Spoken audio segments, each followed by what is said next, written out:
कदा धरियो बराते चले गए।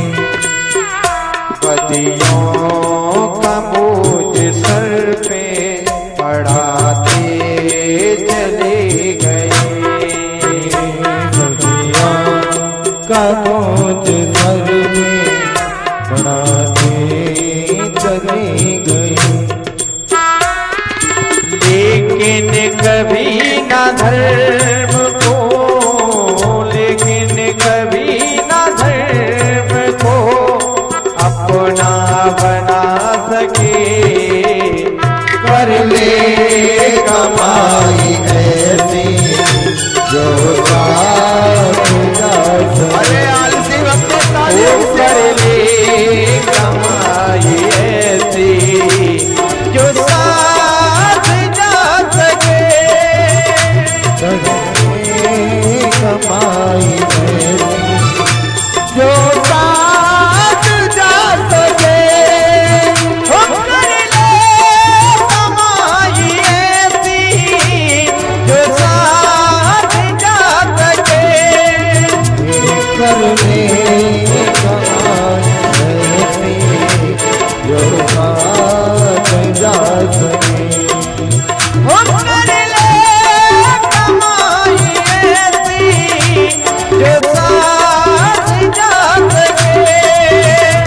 कर ले कमाई ऐसी जो साथ जा सके।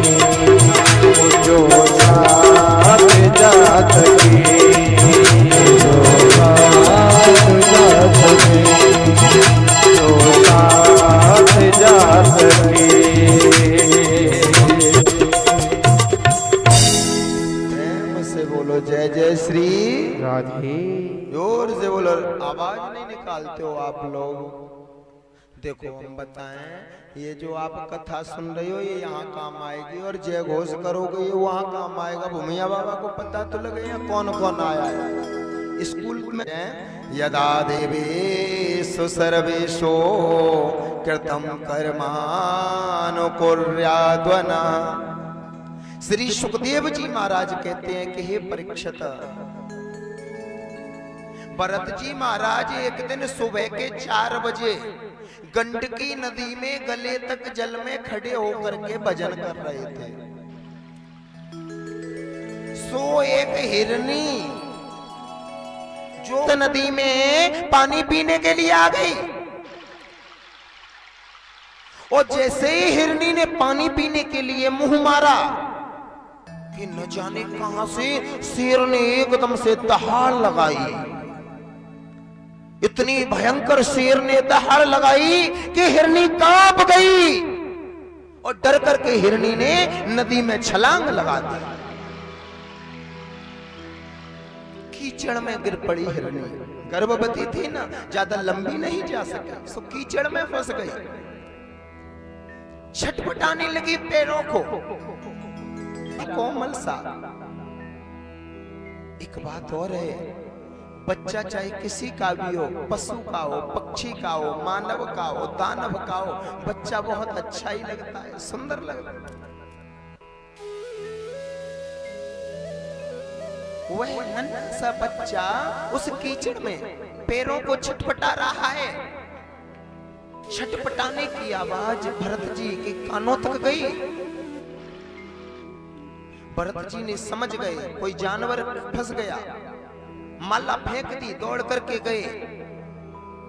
उस नन्हे से हिरण के शिशु को कीचड़ में से निकाला, पानी से साफ किया और कुटिया पे ले गए। हरी हरी कोमल कोमल जंगल में से घास तोड़ करके ले आए। उस हिरण के बच्चे को खिलाने लगे। कहां तो भरत जी 1,000 माला का भजन करते थे, और अब तो भरत जी महाराज 100 माला का भी भजन नहीं कर पाते। यही होता है ना। कहां तो भरत जी 1,000 माला का भजन करते थे, अब 100 माला का नहीं कर पाते, क्योंकि मोह बढ़ गया। ममता उस हिरण के बच्चे में लग गई। सोते हैं तो हिरण के बच्चे के साथ में, नहाते हैं तो हिरण के बच्चे के साथ में, खाते हैं तो हिरण के बच्चे के साथ में। अजी और तो छोड़ो, कहीं जाते हैं ना तो हिरण के बच्चे के साथ में। इतना प्रेम। एक दिन क्या हुआ, भरत जी तो सत्संग में गए और हिरण का बच्चा कहीं जंगल में चला गया, हिरणों के साथ निकल गया। जब भरत जी लौट के आए और भरत जी को हिरण का बच्चा कुटिया के अंदर नहीं मिला, तो भरत जी बहुत दुखी हो गए। दुखी होकर के भरत जी महाराज उस हिरण के बच्चे को ढूंढने लगे। जिस प्रकार से राम में ममता होने के कारण दशरथ का राम राम राम कहकर के प्राणांत हो गया, उसी तरह हिरण के बच्चे में ममता होने के कारण महाराज भरत जी का भी प्राणांत हो गया। एक बात और याद रखना प्रेमी जनों, अंतिम मति सो गति। अंतिम समय पर जिस जीव की ममता होती है ना, जिस वस्तु में, अगले जन्म में उसे वही योनि मिलती है। जैसे देखा होगा पहले के बुजुर्ग, बैंक तो होती नहीं थी पहले, तो पहले के जो लोग होते थे वो धन को इकट्ठा कर करके सारे जीवन की कमाई को, और जमीन में, घरों में, कच्चे मकानों में गड्ढा खोद करके गाड़ दिया करते थे। जब उनकी मृत्यु होती थी तो उनका मन तो वहीं रहता था उसी वस्तु में, तो वो मर जाते थे। और जब वह माया किसी को स्वप्न देती थी तो मरने के बाद वही जीव सर्प बन करके उस माया के ऊपर बैठ जाता था। ऐसा होता था। अंतिम मति सुगति, अंतिम समय पर जैसी कामना होती है जीव को, अगले जन्म में उसी स्थिति में भगवान भेजता है। भरत जी महाराज की अंतिम समय पर हिरण के बच्चे में ममता होने से अगले जन्म में हिरण बन गए।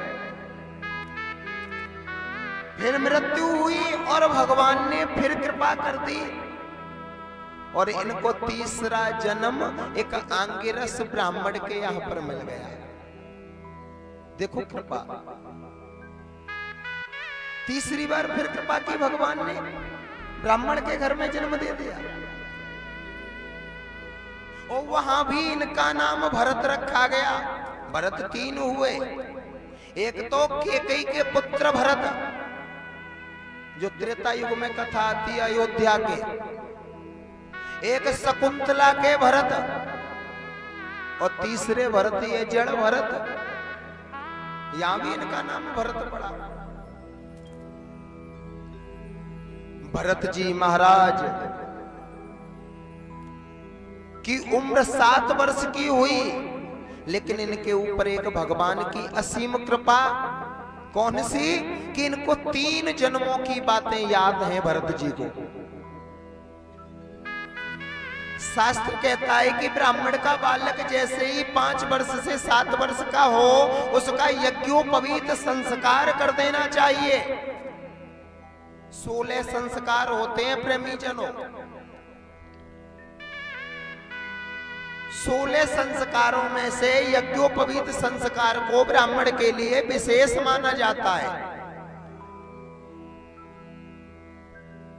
भरत जी महाराज का यज्ञोपवीत संस्कार करायो तो इनके पिताजी ने इनके कान में गुरु मंत्र दे दिया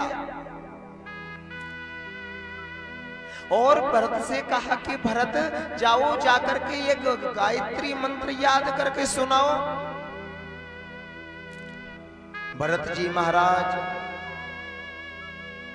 सोचने लगे, इनको 3 जन्मों की बातें याद है ना।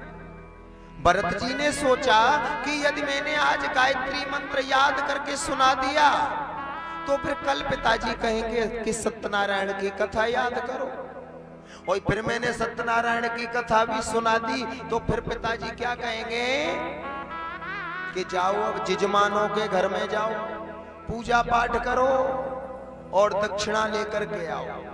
तो मैं मोह ममता में फंस जाऊंगा, क्योंकि आजकल के माता पिता ऐसी ही शिक्षा देते हैं। मात पिता बालकने बोलावे, मात पिता बालकने बुलावे, मात पिता बालकने बुलावे, मात पिता बालकने बुलावे, उदर भरे सोही ज्ञान पढ़ावो, उदर भरे सोई ज्ञान पढ़ावे, उदर भरे सोई ज्ञान सिखावे। आजकल की शिक्षा ऐसी दी जाती है, सिर्फ अपने तक सीमित है, पेट भरने की शिक्षा है। श्री सुखदेव जी महाराज कहते हैं कि हे राजा परीक्षित, भरत जी महाराज ने गायत्री मंत्र याद नहीं किया, तो इनके पिताजी ने कहा कि ठीक है, तेरा मन पढ़ने लिखने में नहीं है, तो नदी के किनारे बहुत खेती है, तू खेती करते रहना। ऐसा ही होता है ना, घर में 4 भाई हो, जो पढ़ते लिखते हैं वो तो बाहर निकल जाते हैं बांदी कोई जयपुर, 1-2 रह जाते हैं बेचारे, वो फिर यहाँ खेती क्यारी संभाल, वो भी संभाल। भरत जी महाराज को खेती की जिम्मेदारी सौंप दी, बोले तेरा मन पढ़ने में नहीं है तो तू खेती संभाल। भरत जी को हल दे दिए, बोले जा अब खेत जोत के जा, बारिश हो गई है, बाजरे की बुवाई करनी है, मौसम भी बारिश का है। भरत जी महाराज बैलों को लेकर के, हल को लेकर के खेत में पहुंच गए, हल को रखा, बैलों को लगाया और चलने लगे, जुताई करने लगे। अपना खेत निकल गया, पड़ोसी का आ गया, उनका भी निकल गया, किसी तीसरे का आ गया, चौथे का, चलते चले जा रहे हैं भरत जी महाराज। अच्छा एक बात याद रखो, जो जड़ भरत जी है ना, इनको अपने पराये का ज्ञान नहीं है। अपना पराया कौन करता है पता है? अयम निजम परो वेति गडनाम लघु चेतसाम उदार चरित्राणाम सब सौंधैव कुटुंबकम। अयम निजम परो वेति गडनाम लघु चेतसाम, ये अपना है, ये पराया है, ये उनका है, ये उसका है। ऐसा कौन करता है? जिनकी छोटी बुद्धि होती है। गणनाम, लघु, लघु कहते हैं छोटे को, गणनाम लघु चेतसाम, जिनकी छोटी बुद्धि होती है। उदार चरित्राणाम, जिनका उदार चरित्र है ना, जिनका मन बड़ा है।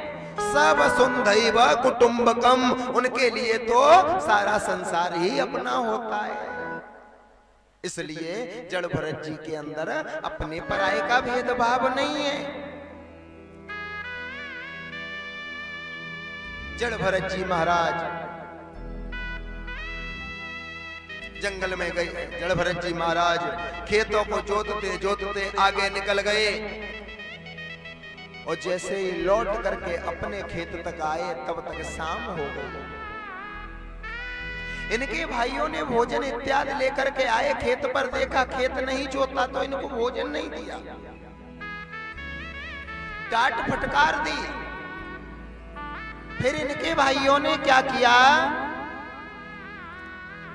खेत को जोत करके बाजरा बो दिया और जड़ भरत से कह दिया कि जा जाकर के चिड़ियों की रखवाली करना। जड़ भरत जी खेत पे आए, एक पेड़ के नीचे बैठे भजन करने लगे। चिड़ियां खेत में दाना चुग रही हैं, जड़ भरत जी भजन कर रहे हैं। कुछ चिड़ियां पेड़ पर बैठी हैं, तो जो चिड़िया पेड़ पर बैठी हैं उनसे जड़ भरत जी कह रहे हैं कि हे चिड़िया, आप भी राम जी की हो और ये खेत भी राम जी का है। राम जी की चिड़िया राम ही को खेत, और खाओ मेरी चिड़िया भर भर पेट। बोले आप भी राम जी की और खेत भी राम का, तो मेरा रोकने का कौन सा काम। आप भी खाओ जी भर के। और सभी चिड़िया दाना चुगने लगी, भरत जी भजन करने लगे। बड़ा ही आनंद आ रहा है। 2 मिनट आप भी आनंद लें भजन के साथ।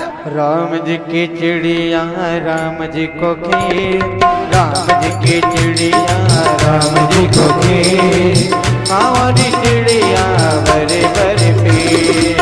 राम जी की चिड़िया राम जी को खेत, खाओ मेरी चिड़िया भर भर पेट। राम जी की चिड़िया राम जी को खेत, राम जी की चिड़िया राम जी को खेत, हमारी चिड़िया भरे भरे पेट। हरी कारी चिड़िया भर भर पेट।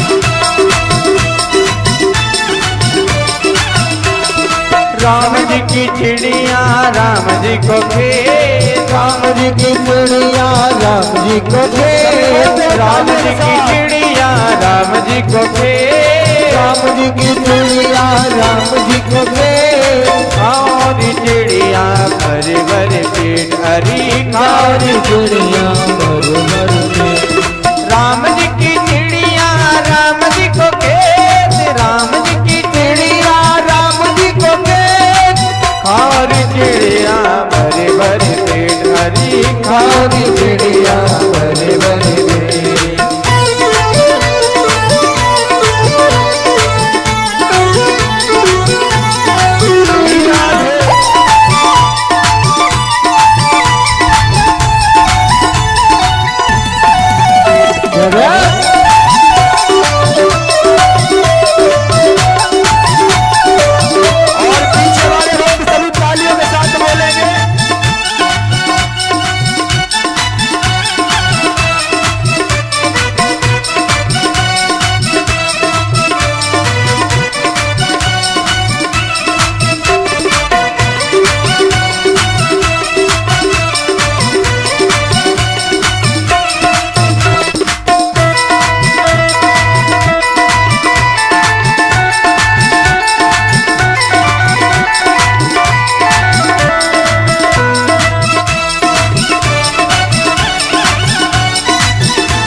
से भगवत प्रेम में जड़ भरत जी महाराज भजन करने लगे। जब इनके भाई भी दोपहर को भोजन लेकर के आए, देखा जड़ भरत भजन में है और चिड़िया दाना खा रही है। क्रोध में आ गए, जड़ भरत को घर से बाहर निकाल दिया। बोले जा, अब इस घर में तेरा कोई काम नहीं है। एक बात कहे प्रेमी जनों, जब तक जीव घर में रहता है तब तक बंधन रहते हैं, क्योंकि घर के अंदर माया का निवास है। जब भगवान कृष्ण जेलों में आए तो वसुदेव देवकी की बेड़ियां खुल गई थी, जेल के ताले खुल गए थे। लेकिन जैसे ही कन्या जेलों में आई तो वही हथकड़ियां बेड़ियां लग गईं और वही ताले लग गए, क्योंकि श्री कृष्ण जो भगवान हैं वो परमात्मा है और जो कन्या है वह माया है प्रेमी जनों। जो वसुदेव देवकी हैं वो जीव हैं। ऐसे ही जड़ भरत जी महाराज के जीवन में जब परमात्मा का आगमन हुआ तो सारे बंधन खुल गए। भाइयों ने भी ये कह दिया कि जड़ भरत अब तुम घर से बाहर जाओ, तुम्हारी यहां कोई जरूरत नहीं। और जब तक माया थी तब तक वही जड़ भरत बंधन में फंसे थे। जड़ भरत जी जंगल में गए। देखो काम कोई भी करो, कैसा भी करो, लेकिन पूरा करना चाहिए। जड़ भरत जी ने भजन तो किया, भजन तो सभी ने किया और सभी करते हैं, लेकिन जड़ भरत जी ने ऐसा भजन किया, ऐसा भजन किया कि उनके भजन की ख्याति, उनके भजन का नाम, उनके भजन का यश चारों तरफ फैल गया। आसपास में चर्चाएं होने लगी। बोले भाई कोई जंगल में जड़ भरत नाम का महात्मा रहता है, कहते हैं कि उसके दर्शन करने से सारे संकट, सारे परेशानी नष्ट हो जाती हैं और मुक्ति की प्राप्ति होती है, आत्मज्ञान की प्राप्ति होती है। चारों तरफ चर्चाएं होने लगी। उसके आशीर्वाद से कल्याण हो जाता है। लोगों में ऐसा संकल्प जगने लगा।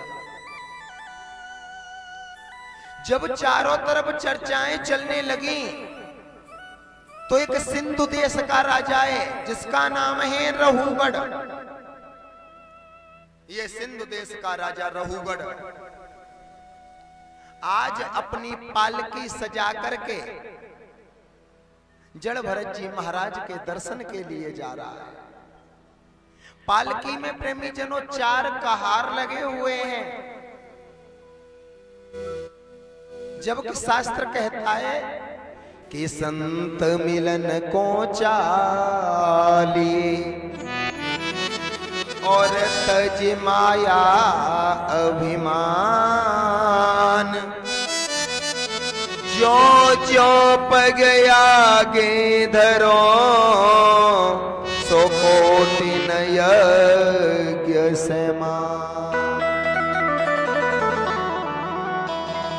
लेकिन राजा रहूगढ़ तो पालकी में बैठ करके जा रहा है और जो पालकी को चलाते हैं ना उसको क्या कहते हैं? कहार। जो 4 कहार है ना जो पालकी को कंधे पे रख के ले जा रहे हैं। जैसे ही ये कहार पालकी को लेकर के जंगल में पहुंचे सो अचानक एक कहार के पेट में दर्द होने लगा। कहार ने पालकी को कंधे से नीचे जमीन पर रख दिया। राजा रहूगढ़ से हाथ जोड़ करके बोला, महाराज अब पालकी चलाना मेरे बस की नहीं है, मेरे पेट में दर्द हो रहा है, मैं आपकी पालकी चलाने में असमर्थ हूं। आप ऐसा करें दूसरे कहार का प्रबंध कर लें। राजा रहूगढ़ ने 3 कहारों को तुरंत आदेश दिया, ए कहारो जाओ, जाकर के जंगल में से कोई कहार की व्यवस्था करो। तीनों कहार जंगल में गए। जंगल में आदमी कहां से आया सोचो। एक पेड़ के नीचे जड़ भरत जी महाराज मिल गए। बहुत मोटे ताजी हैं जड़ भरत जी, हल्की हल्की दाढ़ी है, सिर पे बाल आ गए, जंगल में रह रह के मौन पड़े हैं। तीनों कहारों ने जाकर के कहा, खड़ा हो। जड़ भरत जी खड़े हो गए, क्या है? कहार बोले चलो चल करके हमारे राजा की पालकी चलाओ। जड़ भरत जी कुछ भी नहीं बोले, चल करके आ गए और राजा रहुगढ़ की पालकी को उठा के कंधे पर रख लिया और पालकी को लेकर के जाने लगे। जैसे ही ये कहार पालकी लेकर के आगे चले तो जड़ भरत जी का एक नियम है प्रेमी जनों कि 4 हाथ आगे का रास्ता देख करके चलते हैं। जड़ भरत जी जब रास्ते में चलते हैं ना पैदल पैदल तो 4 हाथ आगे देख करके चलते हैं। सो जैसे ही जड़ भरत जी ने 4 हाथ आगे को देखा तो आगे एक चींटियों का झुंड था। सो जड़ भरत जी ने उन चींटियों को बचाने के लिए छलांग लगाई। जैसे ही छलांग लगाई एकदम से पालकी हिली। पालकी के हिलते ही जो उसमें राजा रहुगढ़ बैठा था उस रहुगढ़ का सिर पालकी के बांस से टकराया धड़ाम से। रहुगढ़ के सिर में चोट लग गई। रहुगढ़ क्रोध में आ गया।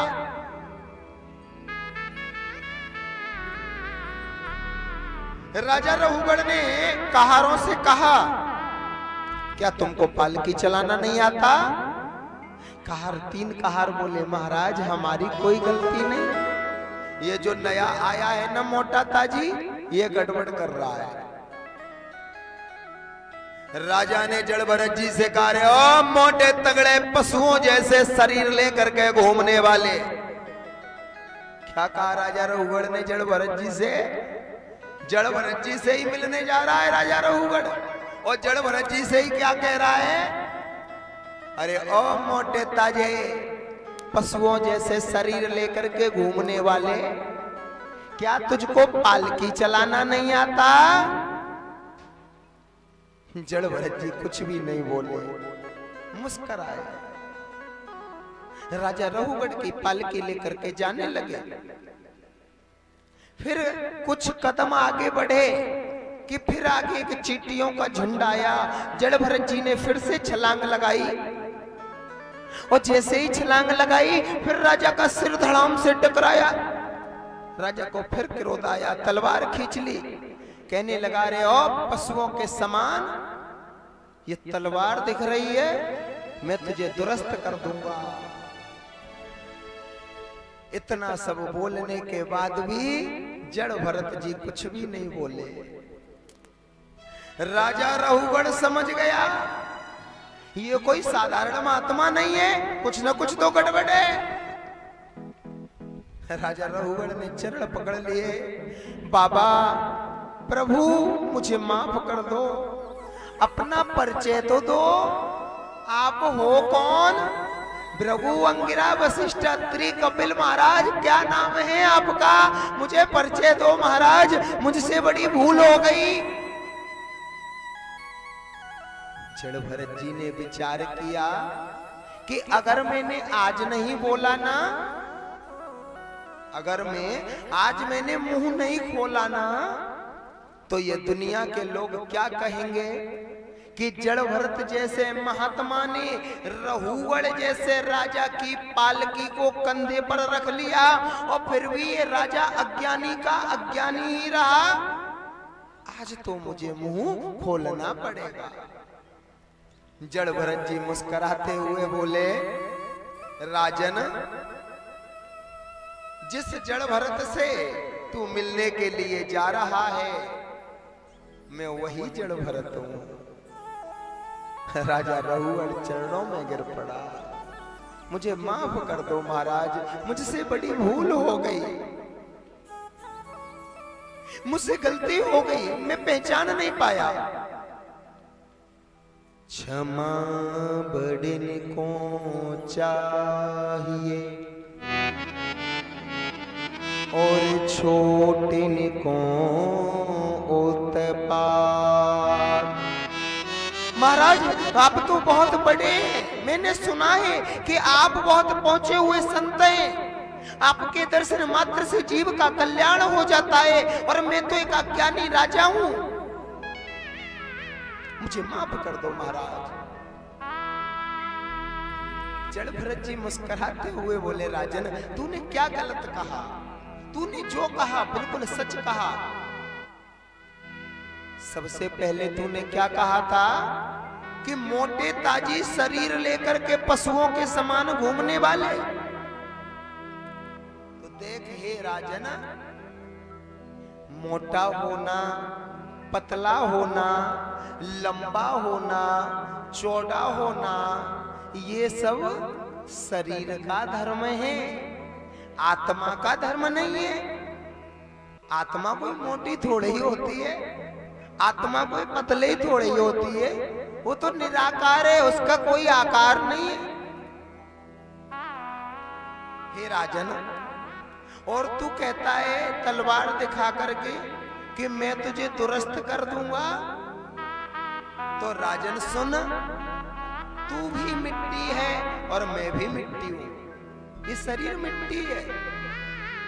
एक दिन इस शरीर को मिट्टी में मिल जाना है, कुछ भी साथ नहीं जाएगा, जो कुछ कर लोगे वही साथ जाएगा, शुभ कर्म। क्योंकि यमराज के यहाँ जाने के बाद यमराज के दूत पर पूछेंगे कि बता तेरी कैसे कैसे गुजरी, तूने क्या क्या किया, तो क्या जवाब दोगे? कोई जवाब नहीं बनेगा आप पे। तू कुछ और विचारत हुए।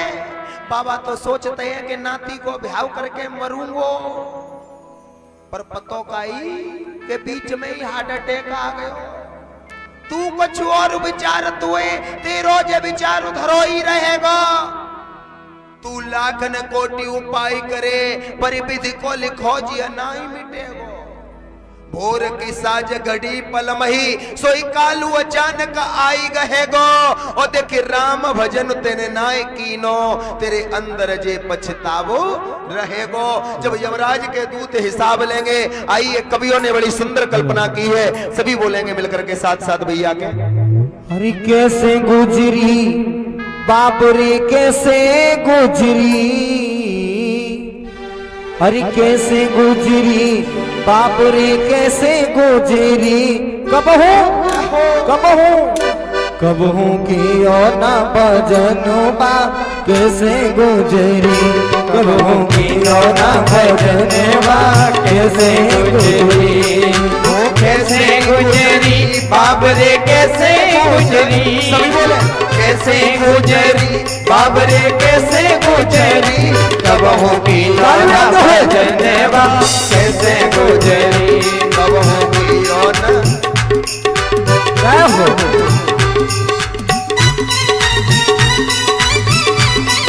सभी भक्त मिलजुल तालियों के साथ श्री राधे।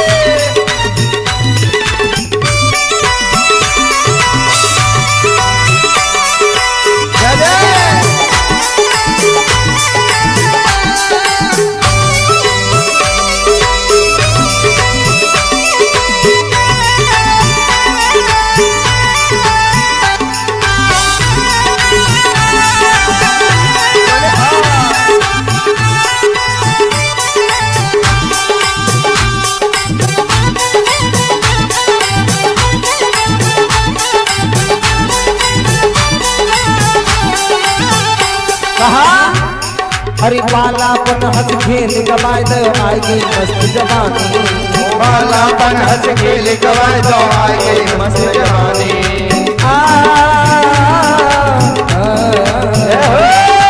पालापन हंस खेल गवाए दो आएगी मस्त जवानी, ओ पालापन हंस खेल गवाए दो आएगी मस्त जवानी।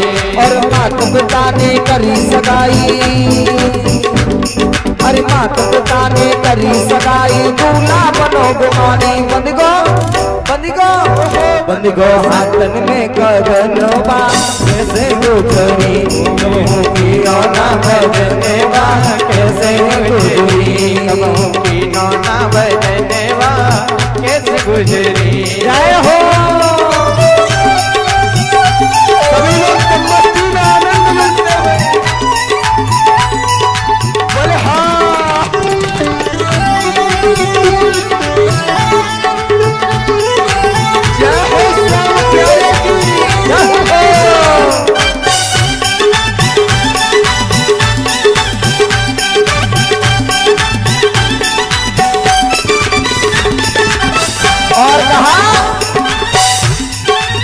बचपन निकल गया, जवानी आ गई। जवानी में क्या होता है?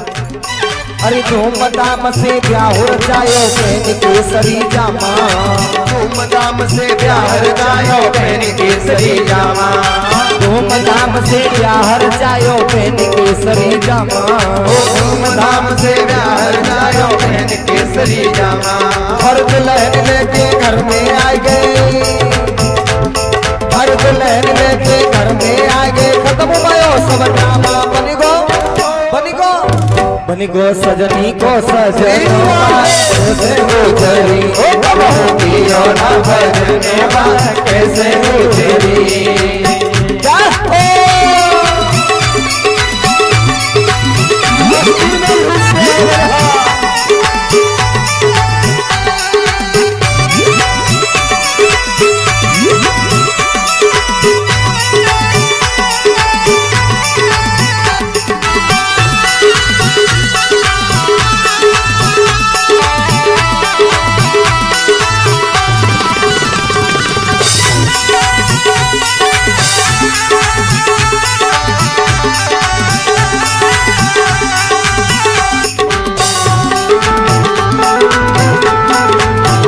बुढ़ापे में क्या होता है?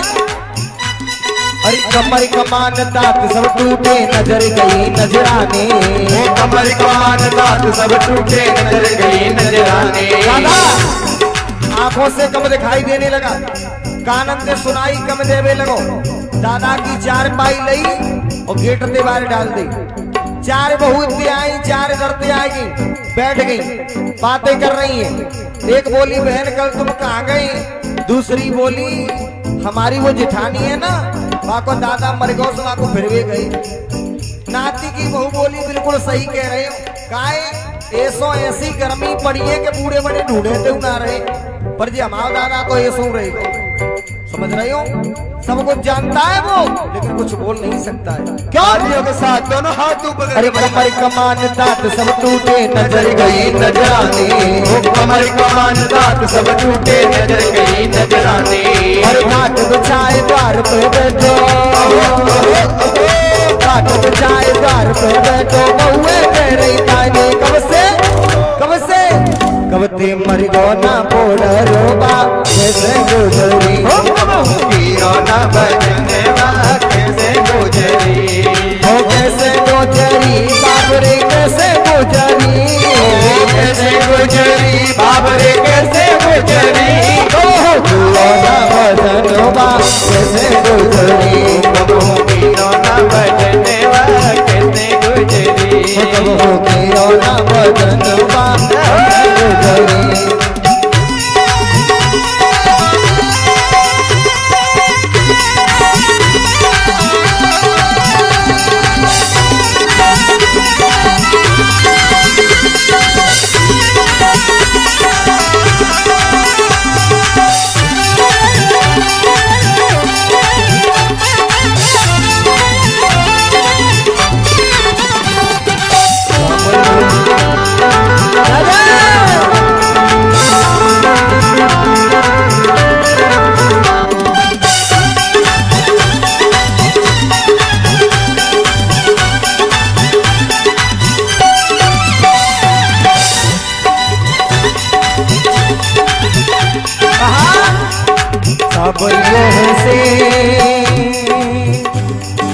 साबरियों है सेठ मारी राधा जी से जानी है, साबरियों है सेठ मारी राधा जी से जानी है, साबरियों है सेठ मारी राधा जी से जानी है, साबरियों है सेठ मारी राधा जी से जानी है, ये तो सारी दुनिया जानी है। साबरियों है सेठ साबरिया है सेठ मारी राधा जी से जानी है, साबरिया है सेठ।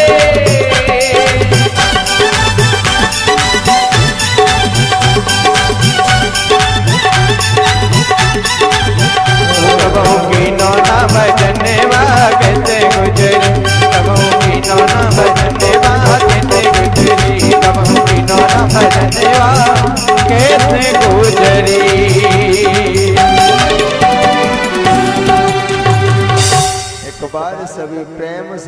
बोलना तो पड़ेगा। क्या बोलेंगे? राधे राधे जय जय श्री राधे। आइए भगवत प्रेमी जनों, इस प्रकार से जड़ भरत जी महाराज ने राजा रघुगढ़ को आत्मज्ञान कराया। इससे आगे आती है नरकों की कथा। ये विशेष कथा है, ध्यान से सुनना। इस धरती से, इस पृथ्वी से दक्षिण दिशा में 400 कोस योजन की ऊंचाई पर 28 प्रकार के नरक बताए भागवत जी ने। इस पृथ्वी से